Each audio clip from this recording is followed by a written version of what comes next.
month's Virtue Live training event. Today we're privileged to have Virtue founder Leslie Unruh and Donna Rice Hughes with us. As president and CEO of Enough is Enough, Donna is an internationally known internet safety expert, author, speaker, and producer. Her vision, expertise, and advocacy helped to birth the internet safety movement in America at the advent of the digital age. Since 1994, Donna has been a pioneering leader on the front lines of U.S. efforts to make the internet safer for children and families by implementing a three-pronged strategy with the public, the technology industry, and the legal community, sharing the responsibility to protect children. This strategy has been adopted by industries and governments worldwide. Most recently, Enough is Enough created the Internet Safety 101 program with the U.S. Department of Justice. Donna also developed and spearheaded the National Safety Wi-Fi campaign, calling on corporate America to filter pornography and child sexual abuse images on public Wi-Fi. As a result, major corporations, including McDonald's and Starbucks, are now filtering Wi-Fi at all of their company-owned stores in America. Donna, thank you so much for joining us today. Thank you so much for having me. I love being with my friend Leslie. Well, I love being with you. We've had some great times together, and I think there's the number one expert in the country on this issue is you, and I know you have some amazing things you want to share today. Let's talk about the technology and what's happening. I mean, you know the trends, you know the dangerous times that we're living in, you know what's happening all over this world. And what are you feeling, and what are we currently facing, Donna? Well, thank you, Leslie. Yes, one of the things we know and we see throughout at least my 27 years of watching how sexual predators exploit new technologies, and they also exploit vulnerabilities of children. So of course, COVID hitting the country and shutting down schools and businesses where kids are going to be online more and more was the perfect opportunity for sexual predators to prey. And they did, and they still are. Now, let me say that the pandemic of sexual exploitation was already pandemic before COVID hit. So after COVID, the incidences of child exploitation reports soared, absolutely soared. The incidences of sexting by children went up 186%. Child pornography reports were the highest ever last year in 2020. So when parents recognize this one fact is going to help them protect their kids, and that is where kids are playing, predators are preying, preying. So with kids online more, entertainment and school, where do you think the predators are going to be? Right there. So there's more child pornography cases, more sexual predators cases. There's even a trend now where sexual predators, you know, they engage, of course, with kids online. They build their trust. We call it grooming. Now the newer trend is, because all the kids are at home on their devices, they're actually encouraging kids to not only engage with the predator sexually, but to sexually involve or molest a younger sibling, and then to photograph that or to videotape. That's horrible. Yeah, so we're seeing an escalation of abuse, certainly. Man, whew, that's a lot. It is. So it's parents beware. We need to be shouting from the rooftops to parents, be aware what's going on, and where does that bring us? What are the tools to make that happen, Donna? You have them. I know you have them. I've used them over the years with my own kids and my own grandkids. I'm gonna give a couple of websites, but the first one is, in case you don't hear it at the end, internetsafety101.org. Yeah, excellent. 101 is a really important the way we frame this, because if you stick to the basics as a parent, no matter what new apps or what new online game or whatever is out there, if you stick to the basics, you're going to have a really, really great chance of preventing exploitation of your child. So what are some of the basics? Well, the very first rule of thumb is to recognize that your child or your grandchild is not immune. They're not immune. They can be super smart. They can be a person of faith. They can be very modest. They may not even like sex. If it's a girl, they may not like boys. If it's a boy, they may not like girls. Yet that doesn't matter. All right. Because we're in a spiritual war and there are forces of evil, and there are very evil people who are all about either making money or exploiting children for, the various reasons that they do this. So realize that your child's not immune. And if you are going to let them use any type of internet connected device, then you as the parent have got to make sure that that device is safe. Why? Because the government's not going to do it and the technology industry is not going to do it. It's all on you as a parent, right? So That's exactly right. so there's some I won't cover everything, but I'll cover some of the basics.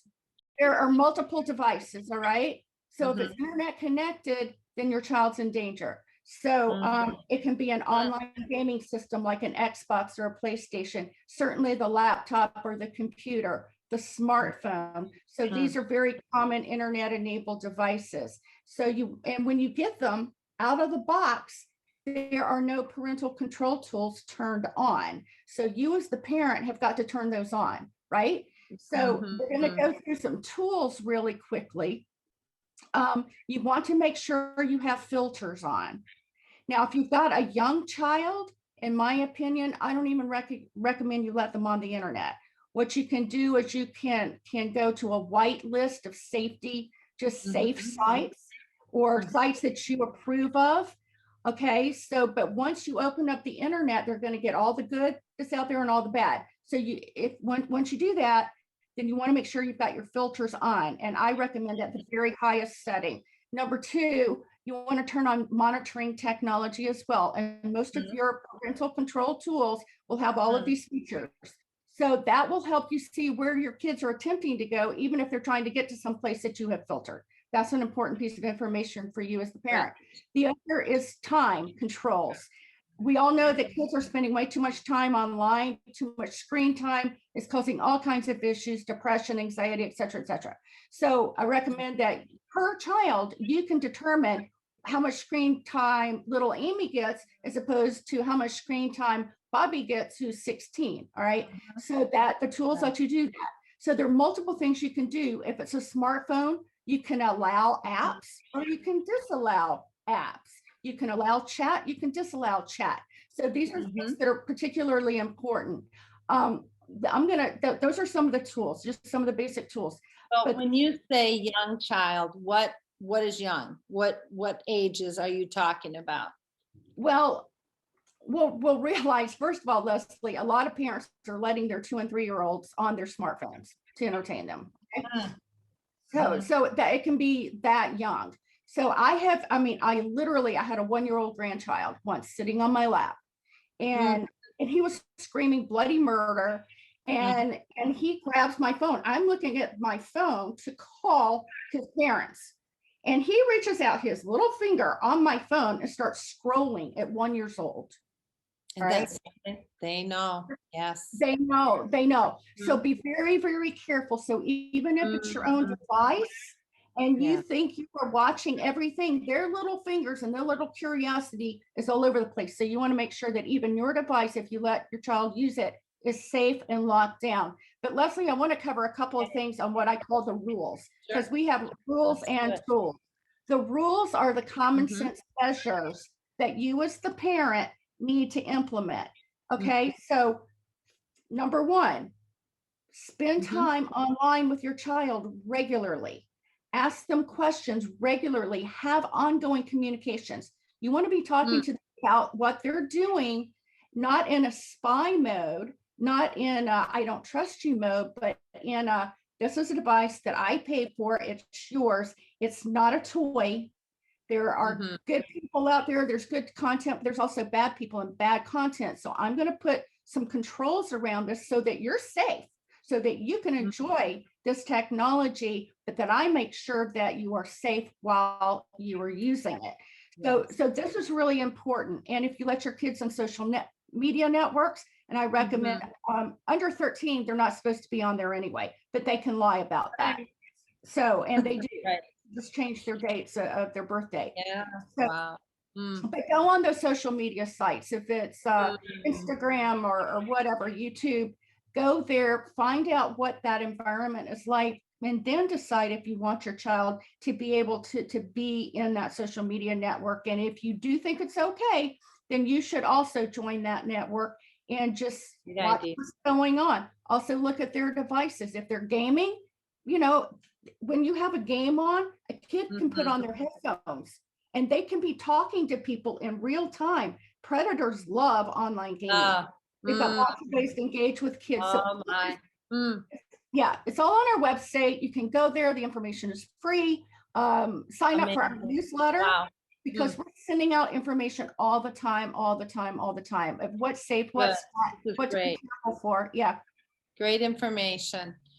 Well, for a while now, I know you've done a lot of petitions, and the one thing that makes me just sick is Teen Vogue and everything going on with Teen Vogue. And tell me about that petition that you've had against Teen Vogue. Our focus is protecting kids on the internet, in the digital world.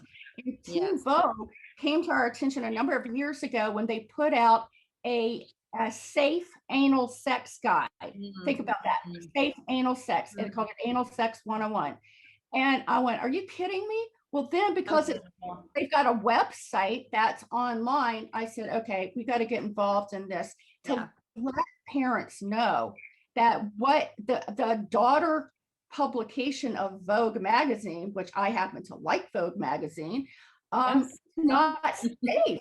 And most parents and most moms would never, ever think. Well, it's gone downhill from there. We did one petition. The digital editor got fired. We got about 50,000 petition signers. Then they just kept getting worse and worse. They're teaching kids how to have abortions without telling their parents, how to get birth control without telling their parents. But then they just really broke the camel's back during the pandemic. Is they put out new content, encouraging kids. Your audience is 12 to 17-year-old boys and girls. 20 million followers they have. They put out advice for kids to keep their sex lives alive during COVID by sexting. So when a child that's under 17, when they send nude or sexually explicit content, video or pictures of themselves, they are in effect creating child pornography, which is a felony, right? But what's worse than that is that content in the hands of sexual predator or a child pornographer gets spread all over the internet, and you can never take it back. So at that point, we started a shut down Teen Vogue campaign. And I just urge Leslie, all those listening to us today, and your supporters to sign that petition, but beware.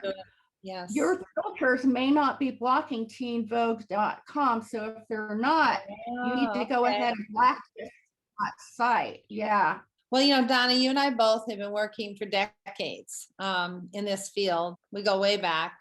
And I know that I look at different people, and sometimes I think they get overwhelmed with a conversation like we're having right now. And I know from my own life, mistakes in my past, and I know that, you know, we both come from real life stories, and God has taken you and turned your whole life upside down, and you have impacted this country and this world. And how are you feeling about, I know we had, obviously someone was praying for us way back when, and there's hope. And how do we leave everyone with hope? I mean, what are some things from the heart, from your heart, if you would share that? I think the first thing is that we have to realize, like I said, we're in a spiritual war. And if you're a person of faith and you've asked Jesus into your heart, and you've got the Holy Spirit of the living God of the universe, the King of Kings and the Lord of Lords living inside of you and guiding you, and ask him to give you red flags when there's something that might be going on with your kid, that maybe all of the little practical things that I've told you or you may learn elsewhere, you haven't clicked something that God wants you to know. You may not know. So the prayer is the most important tool you have. The other thing is to be that trusted parent for your child, because they are going through so much. What is bombarding them is huge. But if they know the truth, and even the lessons in Proverbs about teaching the children the way to go, how to navigate the culture, how to navigate temptation, etc. And if you find out your kid's gotten into trouble or gotten hooked on porn or interacting with a sexual predator, whatever it is, know that God can take that situation and work it for good. But you want to, I would just encourage every parent to never shame your child or blame your child for any of these issues or any of these dangers that they come across, because there are bad guys out there. And then there's a spiritual battle behind it that is looking to kill, steal, and destroy. But we can have victory in this. The technology is fantastic. And we want you and your family to be able to use it safely. And the best weapon that you have is knowledge and understanding of the battle, and then how to navigate it to make sure that your children grow up and to have the future and to walk in the path that God would have them to walk in, and hopefully not fall into some of these traps that are so common these days. The truth really still sets people free. Yeah. And there is hope. And I'm hopeful for what is happening all across this country. I mean, here we are right here, technology, doing something that we weren't doing a couple of years ago. And so we are able to get the information out there to parents, to pregnancy center directors that are doing so much in the area of teaching parents. And I really want to encourage anyone that is listening to us today, that they would take this and get this information out there, and they would equip parents. I mean, have some ladies over for coffee and just say, hey, listen to this. Look what I just learned today. And then you can be conscious of the moment. I go all the time out to dinner or on planes, and I see from the time I get on till I land on a plane, a child is just sitting there staring at this video. And I think parents really, it's a good tool. It's great. I sure never had it. I had to be a little more creative way back when, but they need to know what's going on. And these children are getting addicted to pornography. And tell us a little bit about that too. Let's visit that subject just a little bit. The new data is showing that kids as young as 7 and 8 years old are getting addicted to very hardcore pornography. So let me just explain a little bit about what's happening in the world of pornography. It's not the pornography of even 30 years ago, the Playboy Penthouse, that kind of content, or X-rated video. This is very hardcore. About 80 to 90% of it depicts a woman or a girl or a teen girl being abused or violated or degraded in some way. So you can imagine a young boy, 9, 10, 11 years old, where that starts to form his sexual template, where that kind of activity and sexual activity becomes something that excites him. The same thing for girls. Girls are being mistaught by the pornography messages or lies, if you will, that this is what sex is about, and that this is okay, and 3 boys and 1 girl is okay, or anal is great, and this, that, and the other. And you go, no. So here comes back to the parent. If you teach your children about healthy sexuality, and also the fact that they may become excited or aroused by some of this content, that's the way that works. So they shouldn't feel ashamed by it, but that's not the real deal. So you want them to really understand the real deal so that they can start to say no themselves. So that they are not bonding with these images in the pornography, but they will then be able to bond with a future mate. And let me say something else. That's what it's about. This pornography that I'm talking about under the law is called obscenity. It is not protected speech for adults or for children. And we have been trying since John Ashcroft was Attorney General to get those laws enforced. And we've got a new petition now for the Department of Justice to start prosecuting the obscenity laws along with child pornography, which they are prosecuting, and sex trafficking laws. And there's a big petition to shut down Pornhub because Pornhub has all of this. And so we ask you to go to our website and sign this because we're the only petition that's saying to also prosecute the obscenity laws, the pornography laws. They're on the books and you can't just cherry pick the law. And we found out, I mean, we tried for 4 years under this past administration. And I find out after the fact that there were deep state bureaucrats that were fighting that effort to get the obscenity laws enforced. So parents need to stand up and cry out and say, no, Yes. Take charge. We got to get these laws enforced. Yeah, that's right. Well, Donna, this has been awesome today. You're dear to me and I can't thank you enough. And I look forward to anyone that's listening today that they'll take the action, take charge of their own personal lives with their kids, their grandkids, but they'll each one teach one. Find someone else to talk to today about what you have learned from Donna today.